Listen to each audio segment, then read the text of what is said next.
Hello, and welcome to Autism After 18, a podcast presented by Spectrum Connections, an instruction services resource for autistic adults. I'm Tristan Radke. And I'm Louise Getz. This podcast is for autistic individuals and their families who are navigating the tricky terrain of adulthood. Podcast topic intro. Maybe you shouldn't say that part. Today, we're talking about the challenges of dealing with anxiety for autistic adults and things they can do when their anxiety hits overdrive. Everyone feels anxious at some point in their lives. Certainly, we've all felt anxious trying to adjust to a different kind of normal with COVID, but autistic adults feel anxious every single day of their lives. Many learn how to seem calm when they're in public, but that takes a lot of emotional energy, and they end up not having enough resources to deal with other things that come up during the day, like solving an unexpected problem or needing to talk to their boss. After they graduate from high school, anxiety-prone autistic adults have an especially hard time. They need a regular, predictable routine, but their days don't have a built-in routine of classes, lunch hours, and after-school activities. Our guest today is Kari Dunn Buron. Kari can offer insights for autistic adults about dealing with anxious thoughts as they enter the fuzzy adult world of unspoken and confusing expectations. You'll learn more about Kari's background in this interview, but suffices to say, if you've heard about the 5-point scale or read the book Adeline's Claire, you know who she is. Kari taught autistic students in grades K through 12 for over 30 years. With another teacher, she created the 5-point scale, a tool that is widely used by autistics, teachers, and parents to help them understand when their emotions are getting out of control. She also developed an autism spectrum disorder certificate program for teachers. Kari taught autistic students and has done volunteer work specific to autism in Trinidad and Tobago, Barbados, Tanzania, and Ghana, and Nepal. As you'll hear, she's an innovator whose work has made important contributions to what we know about how autistic students learn. Kari, first, I think your teaching career began in the early days when autism was a new category of disability. What was it like to be working with autistic students at that time? Well, thank you. It's nice to be with all of you today. Yeah, actually, I started way before the categories. I started before special education law. So I didn't even need a specific special education degree when I first started. So in the mid 70s, that's when they passed 94-142. And when that happened, I was working at a state institution, teaching there. And so we were told that the institutions were going to close, which was unsettling and exciting. So it was a real tumultuous time, I think, for those of us that were in special ed that early, that we weren't really sure how it was going to happen. How are we going to take all of these kids who were living in state institutions and become a part of the community and figure that out and have other people accept us as we came out, both educators and students? That sounds like a huge challenge. How did you handle it? So we were encouraged to go back to school and get degrees related to special education. So I got a master's degree and then came back into education at the end of the 70s. And at that time I was hired by Minnesota to come and start one of the first autism programs in the Twin Cities. What was the situation in the Twin Cities? At that time, it was a segregated school, special school. But during the 80s, when we knew very little, autism still was not a category. So we were kind of lumped in with a couple of different groups. I started a program specific to autism. And during that time, we gradually went from being a segregated school to being a classroom in a regular school. And this was elementary school at that time. What was going on statewide? What happened statewide in Minnesota was what was called a Metro Splice. And it was a government program started for low incidence handicaps. And that just shows you how much has changed right there, because there were very few individuals diagnosed with autism at the time. So few people were diagnosed with autism because diagnosticians really didn't know that much about it. So, how did things change as we learned more about autism? So then the category popped up, was added to special education labels. And that was very helpful because then we started increasing the number of professionals throughout Minnesota that were very interested in autism specific information. And those of us who were in this Metro Splice group started going to national conferences, particularly the Autism Society of America's national conference. That was really the biggest conference in the country at the time, one of the only ones, really. And we started hearing national and international specialists in the area of autism. And then we started bringing those specialists to Minnesota and putting on our own workshops. So throughout the 80s, really, we were getting to know the specifics of autism. Everybody knew there was something different about this group of kids, but we couldn't quite figure it out. It was all about exploration. The turnover in education in autism was huge. Why was there so much turnover among those teachers? It was mostly because it was the unknown, and some people just preferred to know. They weren't as curious about the unknown. Those of us that were curious about autism stayed with autism. Those of us that stayed with autism, I think, made a big impact because we kept at it. We kept searching for answers. We realized what we didn't know and we admitted it fully. And I think that was a very healthy way to start. I think the unique thing about the Minnesota autism education story is that we really were a grassroots group. We weren't a university-based research group. In a lot of states, that's where autism as an educational label and as education in the schools, it started at a university group. I think by being a grassroots group here in Minnesota, we really were very, very quick to say we didn't know and seek out new information without having to be right. We were really open to trying new things that had not been necessarily proven, but were really, really potentially logical, good ideas and approaches, and positive. Positive programming in Minnesota really was way ahead of the national curve. We weren't the only state, but we were one of the first states to really try to get rid of the old punishment types of approaches that were present in the institutions prior to special education law. It's so impressive, Carrie, that you went to international and national conferences and gathered experts to help the Minnesota effort. Yeah, thanks. And it wasn't just me. There was a group of us and we all went together. It was a really wonderful way to support each other. All of us were working in the field and we all knew that we needed a lot of help. Could you describe the 5-point scale and tell us how you came to develop it? The 5-point scale is a highly systemized visual routine for teaching social and emotional concepts. That's it in a nutshell. In the late 90s, I became interested in the work of Dr. Simon Baron-Cohen at Cambridge University. In his work, he had a learning theory related to autism. And that was that most of the people he worked with who had autism seemed to be really good at understanding systems.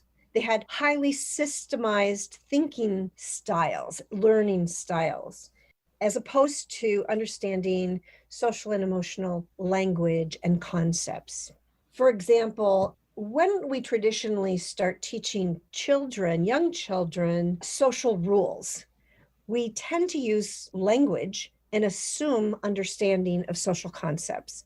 So it's like, how do you think Susie feels when you bite her? And it's like, there's an assumption that child understands what you meant by that.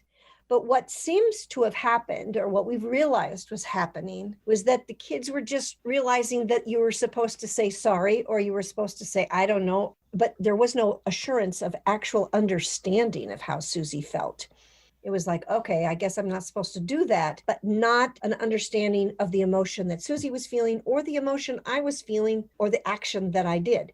If I bit her, why did I bite her? So getting to the core of the deeper core of social understanding, I thought highly systemized thinking might be a route.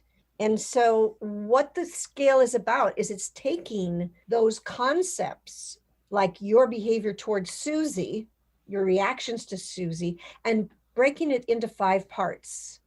One might be just sort of looking at Susie, not really interacting with Susie. 2 might be saying hi to Susie, waving at Susie, smiling at Susie. Those are very informal social interactions. And then there might be sitting really close to Susie, sharing toys with Susie. These are actively social engagements that could go well or not. And then there was those number 4s, and that might be yelling at Susie, making fun of Susie. And then there was a 5, and the 5 would be fighting Susie. That was too high, too harsh, too big. So the whole idea behind the scale, then you start talking about numbers instead of judgments. So instead of saying you're bad, you just say, whoops, I think that's a 4, and you really kind of wanted it to be a 3. So it's using the numbers. They're less judging. It was easier to take. The students that I worked with seemed to respond to it really well. The teachers that I worked with also helped to develop that scale. They used it in different environments, used it with young children and older children. They would have like a 5-point voice volume scale on the wall in the hallway. And then if somebody was too loud in the hallway, they would just say, oh, remember the hallway is a number 3.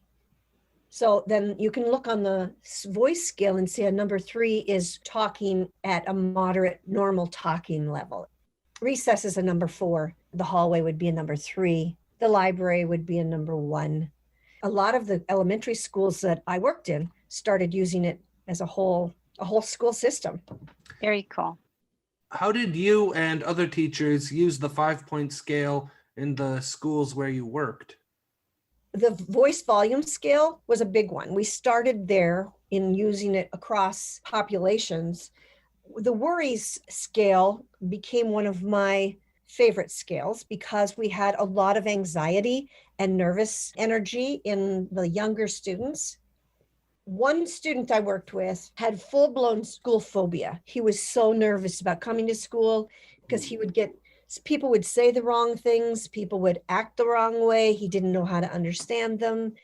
It got to the point where by the end of kindergarten, he had a hard time even coming into school. He was so nervous about coming to school. So we started working on a relaxation program using the 5-point scale. I called it When My Worries Get Too Big, and I wrote another book about that. And it's based on understanding how sometimes you're really calm and that's a 1. And when you're feeling like a 1, you can learn, you can read, you can participate in the classroom. If you're feeling at a 2, then you're a little distracted. Maybe deep breaths would be helpful at that point. Maybe some visual supports are needed to draw you back into the activity. If you're feeling like a 3, then it's a good time to take a walk, get a drink of water, take some kind of break, understanding that if you don't attend to that number 3, then your worries are going to get too big and they're going to be too hard to handle when something goes wrong. So if they cancel recess because it's too cold outside, or there's a field trip is canceled, or you have a substitute teacher, these things can cause a lot of stress. If you're already at a 3, then it could push you up to a 4 or a 5, which would involve screaming, possibly throwing something, that kind of thing. If you recognize when you're just a little bit stressed at a 2 or a 3, it's a lot easier to handle that disappointment. And that's where I focused my attention in schools. I love it. How are social and emotional skills linked, Kari? I kind of separate those two because teaching social information would be helping somebody to understand why people do what they do, why they act the way they act, why they say the things that they say, why they like the things that they like, basically how they think. To me, that's the social piece of it. The emotional piece is really how do you feel then about how you think or how they think. It's the feeling about the thinking. they come together. Obviously, they work hand in hand in social interactions. Social interactions are a combination of both your social understanding and your emotional understanding. One of the researchers, I'm trying to think who it was. You know the guy who wrote Name It to Tame It? No. Nope, I'm blanking on his name. But anyway, that illustrates how understanding emotional language can help you understand your emotions. Understanding your emotions helps you control your emotions. Then teaching language on a 5-point scale, the words that you use, it's helpful to understand that anxiety or nervousness is a number 3. Maybe that anger and frustration is a 4. A loss of control, I'm going to lose my mind, is a 5. So putting words to those levels of emotion, it has been researched as very good ways to teach emotional understanding, emotional regulation, understanding the language of emotion. And I feel like that's probably something that's pulled into therapy. It looks like Dr. Dan Siegel is the author of Name It to Tame It. Thank you very much. Yeah. And my apologies to Dr. Siegel. This podcast is brought to you by Spectrum Connections, a nonprofit organization providing skill instruction and mentoring support to young autistic adults. Carrie, you initially used the 5-point scale with youngish students. How does using the scale translate to young adults who've graduated from high school? My particular experience early on was younger children. But since then, I have actually written 2 books specific to adults, adolescents and adults. One is called A 5 is Against the Law, and that is a book about social boundaries. And it's just taking that black and white understanding, non-judging approach to talking about your own behaviors. So, for example, you may not mean to offend somebody, and it may seem unfair that somebody doesn't like you because you offended them. But if you look at the scale of what is offensive to this person and what isn't, and you look at your scale and say to yourself, okay, is this word I used offensive to me? No, to me, it's a 2. It's socially engaged, but not a big deal. To this other person, that word could be a 4 or even a 5. And a 5 could feel threatening. A word that's a 5 is a threat. And that, as an adult, is against the law. So the reason I wrote that particular workbook was because we change how we think about and how we address behavior. From the time children are little, something might be kind of cute and quirky. That particular behavior can morph into something that as an adult looks scary. So it's not anybody's fault. It's not a character flaw. It's simply something that would be good information for that kid to know that as you grow older, certain things change from maybe that was a 2 when you were in elementary school, but now it's kind of a 3. It makes people nervous. And when you become an adult, it may even be a 4 or 5. It might even make somebody feel afraid. That information, I think, is what I use the scale for more than anything. I ran that camp, the awesome camp, the Autism Society of Minnesota's Camp Discovery. I developed Camp Discovery and I ran it for many years in northern Minnesota. And at that camp, I really developed a 5 is Against the Law.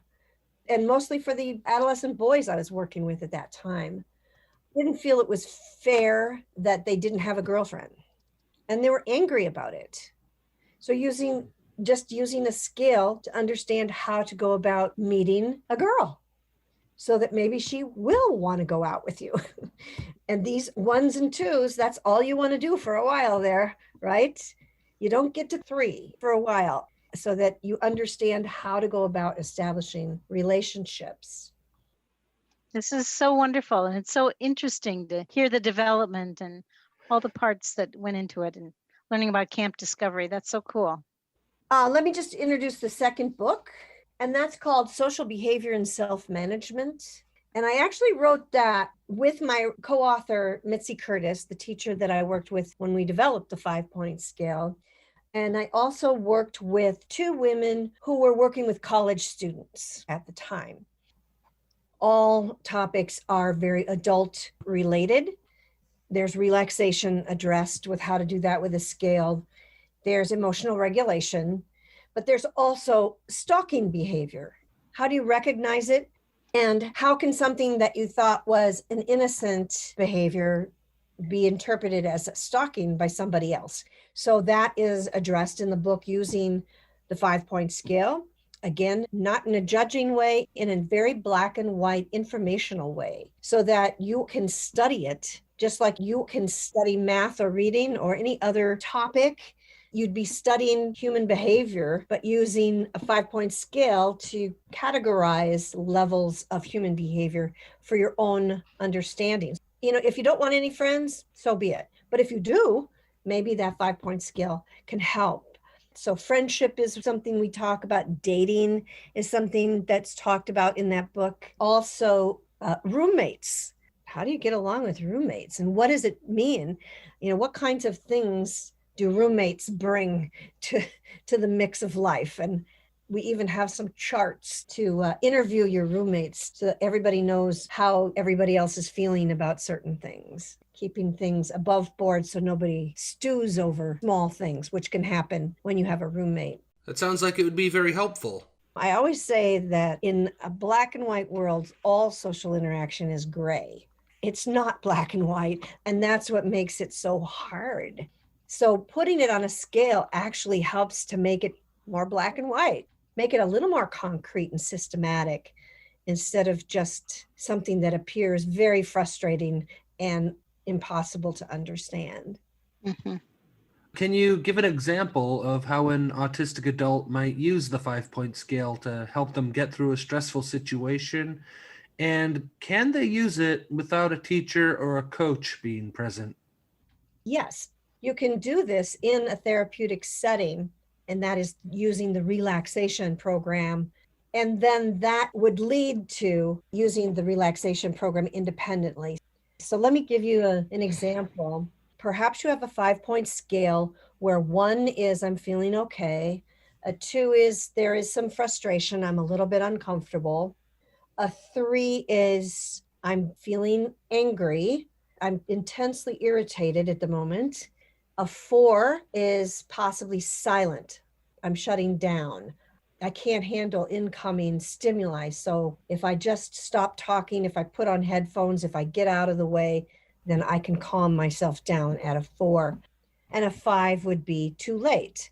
So if you take that scale into a therapeutic setting where you're learning about relaxation, then you'd want to fill it out. What typically makes you feel like a 1? What typically makes you feel like a 2? What can help bring you down to a 1, regardless of which level you're feeling like? What helps to become a little more okay so that you can handle life's day-to-day frustrations? And you generate a list at the end of things that you can do when you feel at a 2 or a 3. And that's key. Okay. And speaking about the camp, that's what I used to tell the boys that I worked with.